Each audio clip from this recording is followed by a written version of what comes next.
Hello mga kabibig! Welcome back sa ating bagong YouTube channel. Ito ang pinakamaingay ng YouTuber sa balat ng YouTube.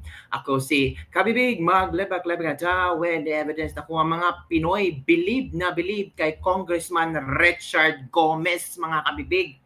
Talagang sabi ng ilang netizen na ito ang totoong kongresista. Hindi takot mawala ng budget. Hindi takot hindi mabigyan ng additional budget.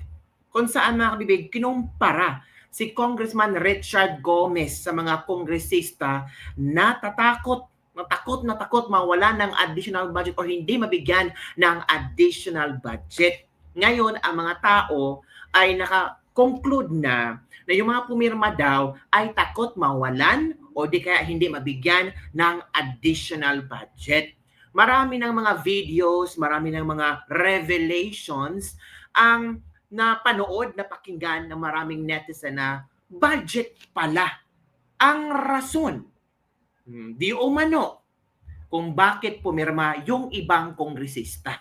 Yung ibang kongresista na explain, ginagawa namin ito para sa mga taong bayan, sa mga constituents ko. Kasi mawawalan sila ng budget. Particularly sa 777. Alam naman no, pera talaga ang nasa iisip nila no? Mawala ng budget. Bakit you cannot function as a politician, as elected politician, kahit konti lang ang budget?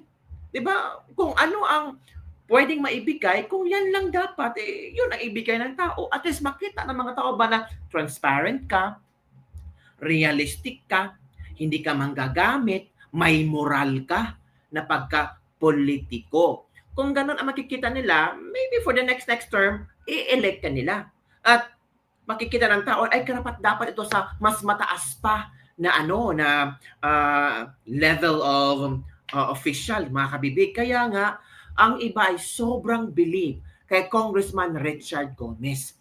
O ito kabibig ha, maipapakita akong video sa inyo kung saan pinag-uusapan ito ngayon, kung saan believe ang mga netizen kay Richard Gomez. Sana tumakbo daw ang senator si Richard Gomez kasi dito nakikita nila ang tunay na Richard Gomez ng serbisyo para sa tao, hindi para sa pera. O nakabibig ha, manood tayo kay Mr. Real Talker kung saan grabe pinapalakpakan niya si Congressman Richard Gomez. Ito. Grabe, believe ako sa iyo, Richard Gomez.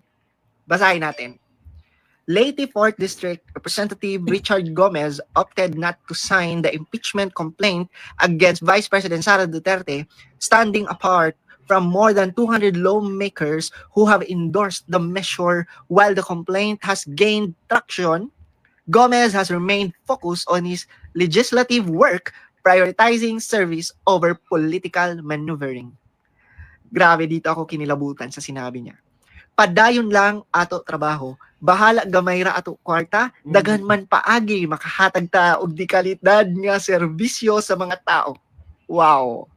Translate ko lang sa mga kababayan nating Tagalog. Sabi ni Kong Gomez, patuloy lang ang trabaho. Bahala na konti ang pera, daghan or maraming pamaagi, maraming ways pa rin para makapagbigay ng dekalidad na serbisyo sa mga Pilipino or sa mga tao. Ganyan! Tama. Yan yung may bayag. Yan yung may paninindigan. Yan ang hindi nababayaran ng pera. O tignan mo, ang ganda ng tingin ng mga tao kay Congressman Gomez. Ormoc City, you are so blessed na meron kayong Correct. leader na katulad nila Kong Richard Gomez na hindi nababayaran ng pera at mas nag-focus sa trabaho kesa mamulitika. Correct. Grabe, believe ako sa iyo, Richard Gomez. Basahin natin. Leyte 4th District Representative Richard Gomez opted not to... Ito padayong lang atong problema. So ipagpatuloy lang natin ang ating trabaho. What I mean, bahala, kahit konti lang yung pera para sa distrito natin, ay gagampanan niya ang kanyang tungkulin. And talagang it's emphasizing his commitment to serving constituents without engaging in political problem, mga kabibig. Yan ang dapat. Yung may paninindigan, di ba, mga kabibig? Hindi yung parang, kasi kailangan natin ng pera, kailangan natin mabigyan ng mga gusto nyo. Yung mga ganun ba yung mga rason ng mga ibang politiko ngayon nga? Kasi kung hindi ako pipirma, paano na lang tayo? Paano na yung mga problema natin, di ba? Paano natin mabibigyan ng mga gusto nyo? Bakit may yearly budget naman ang distrito ninyo? Kulang pa ba? Kaya nga maghanap kayo ng mga iba't ibang programa, iba't ibang ways para lumago ang iyong distrito with kung lumago ang iyong distrito, maraming taxes. And those taxes can be used to utilize other programs that ang lugar nyo ay makabenepisyo. Hindi yung parang tuta ka, kumakain ka ng tae, para lang talaga magpabilig ka sa mga tao mo sa constituents na nabigay ko lahat ng mga constituents ko, lahat gusto nila, pero yung pagkatao mo sirang-sira. O kagaya nito na may video na kumakalat yun, kawawa naman itong kongresistang ito, talagang kitang-kita mga kabibig kung ano ang batayan para pumirma. And I think na-share ko na ito, pero balikan natin ulit. Kung pabor ba tayo, kasi hindi naman ako magdidesisyon na sarili ko lang. Tama ba? Hindi naman ako kinatawan ng Distrito 2 para hindi ko tanongin kung ano yung kinakatawan ko. Tama po ba ako doon? Kaya tinanong ko, alam niyo po ba sa totoo lang, mas marami sa kanila ang pabor sa impeachment. Ayan, kasi po ganito. Alam naman natin, hindi na ako magpapaka-ipokrito sa inyo. Hindi na ako na kapag tayo ay hindi kasama sa majority, karamihan na nangyayari, nawawalan ng pondo. Tama po ba ko doon? Baka mamaya, pag bumoto ko ng impeachment, hindi na natin ito maituloy. Wow. Di ba? Kasi yung pondong inilaan dito, baka makuha na. Di ba? Nakukuha po ninyo. So, ano po ba? Kung kayo po ang nasa kalagayan ko. Kasi nga, desisyonan ko to, o hindi ko ito desisyonan, may masasabi. Kung ako ang nasa kalagayan mo, isipin ko yung sarili ko, tapos yung constituents ko, kung maging masaya ba sila kung pipirma ako sa impeachment. Kasi sila ang bumoto sa akin eh.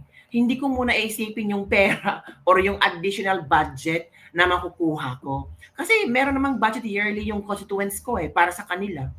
'Di ba? Kasi mostly sa mga congressman gusto magpa-epal. Gusto lang i-secure ang kanilang position for the next election. And maybe their way of securing this position is mamigay ng ayuda, mamigay ng ganito, kasi ang tingin nila sa tao pera. Yung mga tao, mukhang pera yan, bigyan natin ng pera, iboboto ka na.